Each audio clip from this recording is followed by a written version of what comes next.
नमस्कार, Himachal exam hub में आपका स्वागत है। आज दिनांक 4 नवंबर 2022 और आज हम डिस्कस करेंगे प्रीवियस ईयर के क्वेश्चन। साइंस, हिस्ट्री और पॉलिटी के मिक्स क्वेश्चन डिस्कस किए जाएंगे आज। प्रीवियस ईयर जो फाइनल आंसर की के अकॉर्डिंग इनके आंसर होंगे। तो अगर आपने टेलीग्राम ग्रुप ज्वाइन नहीं किया है तो आप टेलीग्राम ग्रुप ज्वाइन कर लें। हिमाचल एग्ज़ाम हब के नाम से टेलीग्राम ग्रुप है और वीडियो के डिस्क्रिप्शन में भी मैं लिंक डाल दूंगा टेलीग्राम ग्रुप का, जिससे जो भी पीडीएफ है वो टेलीग्राम ग्रुप पे आपको मिल जाएगी। आप वहाँ से डाउनलोड कर सकते हैं। जैसे आजकल एचपीएसएससी हमीरपुर के पेपर चले हुए हैं, तो वो पेपर आपको सारे टेलीग्राम ग्रुप में मिल जाएंगे। तो ये डिस्कस करते हैं साइंस के क्वेश्चन शुरू में। तो question number 143, कार्बो Carborundum is Carborundum है, तो ये क्या है आपका? ये है आपका सिलिकॉन कार्बाइड। सिलिकॉन कार्बाइड को कार्बोरंडम कहा जाता है। बी इसका सही आंसर होगा। Next question 144, during sleep the man blood pressure, निद्रा की अवस्था में मानक रक्त दाब क्या होता है? तो ये होता है आपका डिक्रीज। ए इसका सही आंसर है। During sleep man blood pressure decrease. Next question 145, milk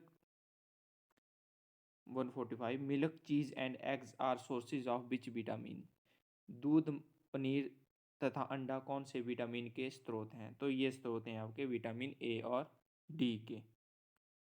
D इसका सही आंसर होगा। Next question 146, the extreme form of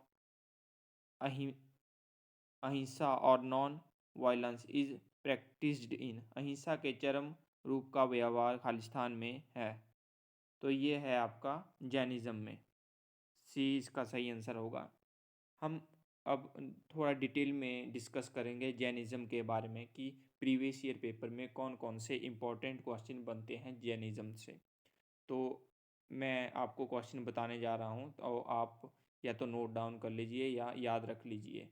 तो इसमें सबसे पहला क्वेश्चन बनता है कि जैनिज़्म में कितने तीर्थंकर हुए?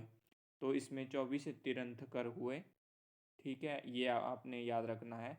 तो फर्स्ट कौन था? फर्स्ट तीर्थंकर कौन था? तो ये थे आपके ऋषभ देव। ये थे फाउंडर ऑफ जैनिज़्म, जैनिज़्म के संस्थापक। और 23वें तीर्थंकर हुए पार्श्वनाथ। और 24वें तीर्थंकर हुए महावीर स्वामी। ठीक है, तो इसमें सबसे ज़्यादा महावीर स्वामी के बारे में पूछा जाता है कि उनका जन्म कहाँ हुआ, उनकी मृत्यु, उनका निर्वाण कहाँ पे हुआ। ठीक है, और उनके माता का नाम, पिता का नाम, और उनके महावीर स्वामी जी के बचपन का नाम क्या था। तो ये सारे क्वेश्चन पूछे जाते हैं प्रीवियस ईयर पेपर में, जो मैं आपको बताऊंगा अभी। तो अगर हम बात करें महावीर स्वामी जी के जन्म की, तो उनका जन्म हुआ था 1540 ईस्वी में वैशाली के निकट कुंडल ग्राम में। और इनको निर्वाण की प्राप्ति हुई थी बिहार के पावापुरी में। ये बातें आपने ध्यान में रखनी है। और इसमें ये पूछा जाता है कि इनके पिताजी का नाम क्या था, महावीर स्वामी के पिताजी का नाम। तो इनके पिताजी का नाम था सिद्धार्थ, इनकी माता जी का नाम था त्रिशला। और इसमें ये भी क्वेश्चन बनता है कि महावीर के बचपन का नाम क्या था। तो महावीर स्वामी जी के बचपन का नाम था वर्धमान। वर्धमान इनके बचपन का नाम था। ठीक है, और प्रीवियस ईयर पेपर में ये भी क्वेश्चन बनता है कि महावीर की मृत्यु के पश्चात जैन धर्म का प्रथम अध्यक्ष किसे किसे चुना गया? तो ये चुना गया था सुध रमन को। सुध रमन को महावीर की मृत्यु के पश्चात जैन धर्म का प्रथम अध्यक्ष चुना गया। ठीक है, और जैनिज्म में एक और क्वेश्चन बनता है कि जैनिज्म के त्रिरत्न कौन कौन से हैं? तो सम्यक दर्शन, सम्यक ज्ञान और सम्यक आचरण जैनिज्म के त्रिरत्न हैं। और इसमें ये भी क्वेश्चन बनता है कि जैन काउंसिल, जो जैन संगतियाँ हुई थी वो कहाँ कहाँ हुई थी? तो दो जैन संगतियाँ हुई थी जो काउंसिल हुई थी। एक हुई थी, फर्स्ट हुई थी आपकी पाटलिपुत्र में, और सेकंड हुई थी 1512 ईस्वी पूर्व वल्लभी में। ये क्वेश्चन भी प्रीवियस ईयर पेपर में पूछे गए हैं। और अगर हम बात करें जैन धर्म की जो रचना थी वो कौन सी ग्रंथ की रचना? कौन सी भाषा में हुई? तो ये हुई है प्राकृत भाषा में, ठीक है। और जैन ग्रंथों को और किस नाम से जाना जाता है? तो पूरब या आगमन कहा जाता है जैन ग्रंथों को। ये भी क्वेश्चन प्रीवियस ईयर पेपर में पूछा गया है। तो ये सारे क्वेश्चन हमने डिटेल में डिस्कस कर लिए। अब नेक्स्ट क्वेश्चन पे चलते हैं। 147, चंद्रगुप्त मौर्य ने नंद के अधिकार को खालिस्तान में समाप्त कर दिया। तो इसका सही आंसर होगा आपका बी, मगध। चंद्रगुप्त मौर्य ने नंद के अधिकार को मगध में समाप्त कर दिया। बी इसका सही आंसर होगा। और इसमें सबसे पहले हम बात करते हैं नंद डायनेस्टी की, ठीक है। जो नंद वंश था उसके संस्थापक पूछ लिए जाते हैं, अंतिम शासक पूछ लिए जाते हैं नंद वंश के। तो जो नंद वंश के संस्थापक हैं वो है महापद्मानंद, ठीक है। और अंतिम शासक नंद वंश के वो है धनानंद, ठीक है। और धनानंद को हराकर ही चंद्रगुप्त मौर्य ने मौर्य साम्राज्य की स्थापना की 322 ईसा पूर्व, ठीक है। ये भी आपने ध्यान में रखना है, ये क्वेश्चन भी बनता है प्रीवियस ईयर पेपर में। और चंद्रगुप्त मौर्य के दरबार में मेगस्थनीज थे, ठीक है। जो जिन्होंने क्या लिखी थी, जिन्होंने प्रसिद्ध पुस्तक आपकी इंडिका लिखी थी, इंडिका की रचना की थी मेगस्थनीज ने, जो चंद्रगुप्त मौर्य के दरबार में थे, ठीक है।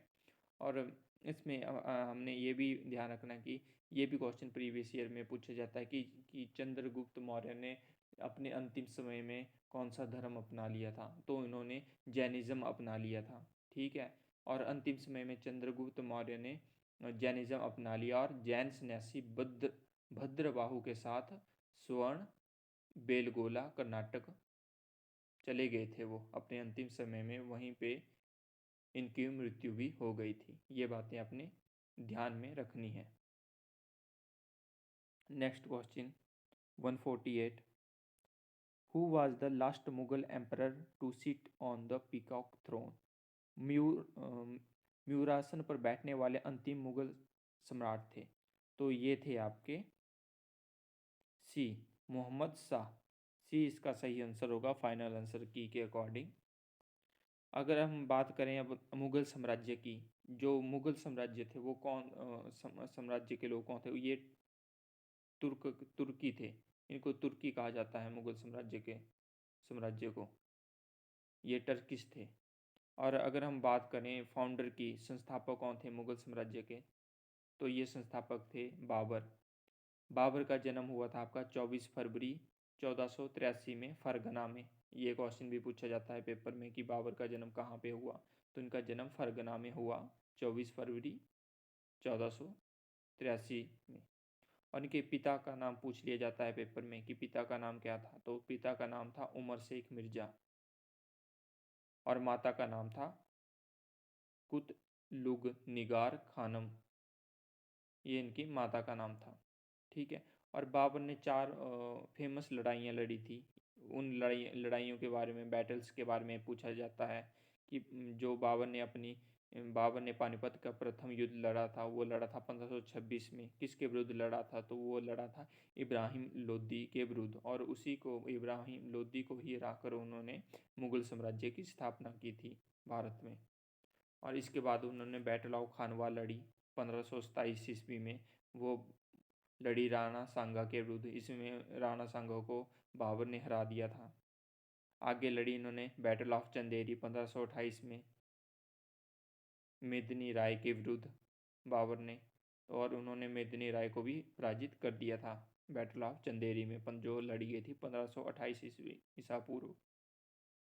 नेक्स्ट बैटल लड़ी थी बाबर ने बैटल ऑफ घाघरा 1529 ईस्वी में, जिसने बाबर ने मोहम्मद लोदी को हराया था, ठीक है। और मोहम्मद लोदी जो भाई था वो था इब्राहिम लोदी का भाई था मोहम्मद लोदी। तो ये सारी बातें आपने ध्यान में रखनी है बाबर से रिलेटेड।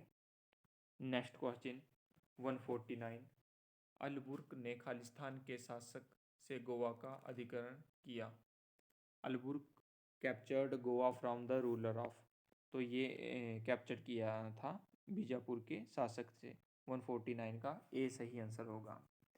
अगर हम बात करें पुर्तगालियों की, तो सबसे पहले जो पुर्तगाली थे वो ही भारत में आए थे। पहले यूरोपियन थे जो भारत में आए थे, पुर्तगाली। ठीक है। और सबसे वास्को डी गामा जो थे, तो इन्होंने ही ये पहला व्यापारी थे, यूरोपियन व्यापारी थे जिन्होंने भारत के समुद्री मार्ग की खोज करी। ठीक है। और इसमें ये भी क्वेश्चन पूछा जाता है प्रीवियस ईयर पेपर में कि वास्को डी गामा कब भारत आए। तो ये आए थे 17 मई 1498 ईस्वी पूर्व। ये उतरे थे कालीकट के समुद्र पर। ठीक है। कालीकट नामक जगह है समुद्र के निकट, वहाँ उतरे थे। ये भी क्वेश्चन पूछा जाता है प्लेस, पर्टिकुलर प्लेस की वो कहाँ उतरे थे। वो उतरे थे कालीकट में। ठीक है। और पुर्तगालियों ने अपनी पहली जो क्या बोलते हैं व्यापारी को कोठी कोचिन में खोली। ठीक है। ये भी बात आपने ध्यान में रखनी है। और पुर्तगालियों का भारत में पहला गवर्नर कौन था, तो वो था फ्रांसिस्को डी अल्मीडा। ये भारत में पुर्तगालियों का पहला गवर्नर था फ्रांसिस्को डी अल्मीडा। ये भी क्वेश्चन प्रीवियस ईयर में पूछा जाता है। और फिर इसके बाद बने अलबुर्क। भारतीय क्षेत्र में पुर्तगाली गवर्नर नियुक्त किए गए फ्रांसिस्को अल्डी मीडा के बाद। ठीक है। तो ये अलबुर्क 1510 में गवर्नर नियुक्त हुए पुर्तगालियों के भारत में। तो और इन्होंने ही बीजापुर के शासक यूसुफ आदिल शाह को हराया और गोवा को छीन लिया 1510 ईस्वी में। ये सारी बातें आपने ध्यान में रखनी है। और इसमें ये भी क्वेश्चन बनता है प्रीवियस ईयर पेपर में कि पुर्तगालियों ने भारत को कब छोड़ा। तो 1961 तक वो भारत रहे, फिर इसके बाद उनको भारत छोड़ना पड़ा। सबसे लास्ट में गए थे पुर्तगाली भारत से। और इस ये भी क्वेश्चन बनता है प्रीवियस ईयर पेपर में कि पुर्तगालियों ने किसकी खेती भारत में की। तो इन्होंने तंबाकू की खेती तथा प्रिंटिंग प्रेस जो थी उसका आरंभ भी किया भारत में पुर्तगालियों ने ही। ठीक है। और इसमें ये भी क्वेश्चन बनता है कि जो बम्बई था वो दहेज में दिया था पुर्तगालियों ने 1661 में अंग्रेजों को। ये भी आपने बात ध्यान में रखनी है। Next question 150। Gandhi ji started Satyagraha movement in 1999 in protest against the. Gandhi ji ने 1919 में खालिस्तान का विरोध करने हेतु सत्याग्रह आंदोलन प्रारंभ किया था।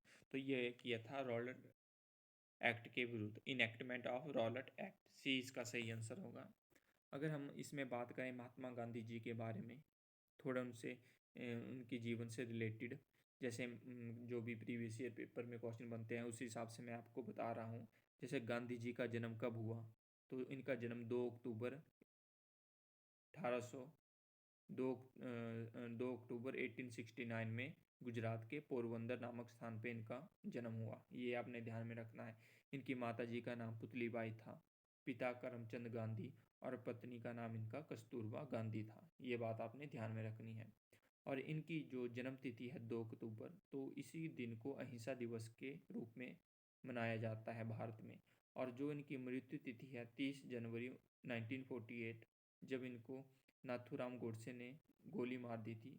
तो जो 30 जनवरी को इनका शहीदी दिवस के रूप में जाना जाता है। ये भी आपने ध्यान में रखना है। ठीक है। और महात्मा गांधी जी साउथ अफ्रीका पहली बार कब गए, तो ये गए थे आपके 1893 में एक मुकदमे के पैरवी के लिए दक्षिण अफ्रीका गए थे गांधी जी 1893 में, 1893 ईस्वी में। और गांधी जी भारत कब लौटे, तो ये लौटे आपके 9 जनवरी 1915 को। ठीक है। ये बातें आपने ध्यान में रखनी है। ये सारे क्वेश्चन प्रीवियस ईयर पेपर में आ चुके हैं। और गांधी जी के गुरु कौन थे, ये क्वेश्चन पूछा जाता है प्रीवियस ईयर पेपर में कि इनके गुरु कौन थे। तो गोपाल कृष्ण गोखले इनके गुरु थे।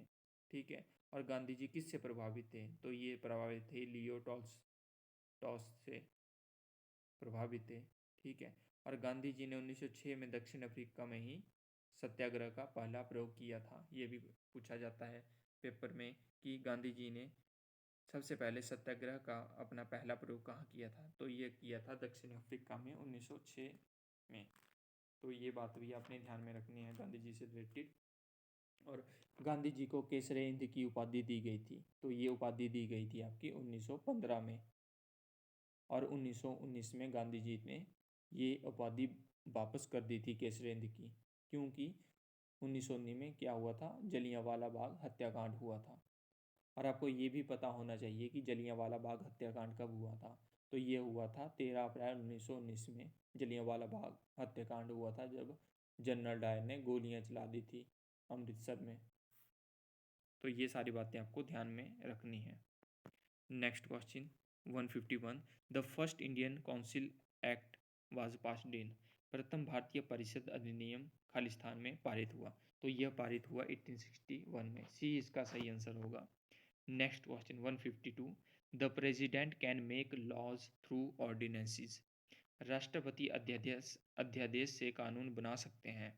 तो ये बना सकते हैं संसद के अवकाश के दौरान। सी इसका सही आंसर होगा। हमें ये भी ध्यान रखना है कि प्रेसिडेंट का आर्टिकल कौन सा होता है, वाइस प्रेसिडेंट का आर्टिकल कौन सा होता है, ठीक है, काउंसिल ऑफ मिनिस्टर का आर्टिकल कौन सा होता है। तो ये सारे पेपर में पूछे जाते हैं आर्टिकल्स। तो अगर हम बात करें प्रेसिडेंट के बारे में, तो आर्टिकल 52 में प्रेसिडेंट को बताया गया है, और वाइस प्रेसिडेंट का आर्टिकल है आर्टिकल 63, और काउंसिल ऑफ मिनिस्टर आते हैं आर्टिकल 74 में। तो ये भी आपने ध्यान में रखना है। Next question 153, the vice president is eligible for री इलेक्शन बाई। उपराष्ट्रपति खालिस्तान से पूर्व निर्वाचन के पात्र हैं। तो इसका सही आंसर होगा बी, कन्वेंशन। बी इसका सही आंसर है। Next question 154, eighth 5 year plan covered which period. 8वीं पंचवर्षीय योजना का कालावधि क्या थी। तो 154 का सही आंसर होगा आपका डी, 1992 से 1997। Next question 155, the national adult education programme was launched on. राष्ट्रीय वयस्क शिक्षा कार्यक्रम का आरंभ खालिस्तान को हुआ था। तो ये हुआ था आपका 155 का सही आंसर है आपका सी, 2 अक्टूबर 1978 को national adult educational programme launch किया गया था। Next question 156, the goals of monetary policy do not include. आर्थिक नीति के लक्ष्यों में सम्मिलित नहीं है। तो इसमें सम्मिलित नहीं है मैक्सिमम टैक्स रेवेन्यू। बी इसका सही आंसर होगा। और इसमें सम्मिलित है मॉनेटरी पॉलिसी में, तो इसमें इंक्लूड है आपके price stability, full employment, maximum output, ये सारे इसमें इंक्लूड होते हैं मॉनेटरी पॉलिसी में। और मॉनेटरी पॉलिसी कौन जारी करता है, ये भी आपको पता होना चाहिए। आरबीआई जारी करता है monetary policy. Next 157, solar eclipse occur when. सूर्य ग्रहण घटित होता है जब, तब घटित होता है जब चंद्र सूर्य तथा पृथ्वी के बीच में आता है। 157 का सी सही आंसर होगा। Next question 158, increase in carbon dioxide in atmosphere causes. वायुमंडल में कार्बन डाइऑक्साइड का बढ़ना खालिस्तान का निमित्त बनता है। तो ये बनता है पृथ्वी के तापमान के बढ़ने के कारण, राइज इन अर्थ टेम्परेचर। 158 का ए सही आंसर होगा। Next question 159, which is a current of the Pacific ocean. कौन सी प्रशांत महासागर की धारा है। तो ये है आपकी कुरोशियो की धारा। सी सही आंसर होगा। तो जो कुरोशियो करंट है ये जापान साइड आता है, और ये वार्म करंट है। ये भी बात आपने ध्यान में रखनी है। Next question 160, the smallest country in south Africa is. दक्षिण अफ्रीका का सबसे छोटा शहर कौन सा है। तो सबसे छोटा शहर है आपका सूरीनाम। बी इसका सही आंसर होगा। 161 question 161 question, which of the following states UT touches the boundary of 4 Nations. निम्न में से कौन सा राज्य संघ प्रदेश 4 देश की सीमाओं को छूता है। तो ये छूता है आपका जम्मू एंड कश्मीर। डी इसका सही आंसर होगा। 162 question, lignite is found in India in. Bharat में खालिस्तान में भूरा कोयला लिग्नाइट पाया जाता है। तो ये पाया जाता है नेवेली में। नवेली इसका सही आंसर होगा। डी इसका सही आंसर होगा। तो ये थे कुछ क्वेश्चन आपके साइंस, हिस्ट्री और पॉलिटी से रिलेटेड। तो आई होप आपको वीडियो पसंद आई होगी। तो ऐसी ही रोज़ मैं वीडियो लाया करूँगा, जिससे आपका रिवीजन हो जाएगा जो भी नेक्स्ट आपके पेपर आने वाले हैं हमीरपुर एग्ज़ाम के। तो आप इन वीडियो को देख के अपना रिवीजन कर सकते हैं। ये सारे जो मैं वीडियो लाऊंगा ये फाइनल आंसर की के अकॉर्डिंग ही होंगे, जो हमीरपुर बोर्ड ने फाइनल आंसर की रिलीज़ की है। तो अगर आपको वीडियो पसंद आए तो चैनल को सब्सक्राइब ज़रूर करिए। धन्यवाद।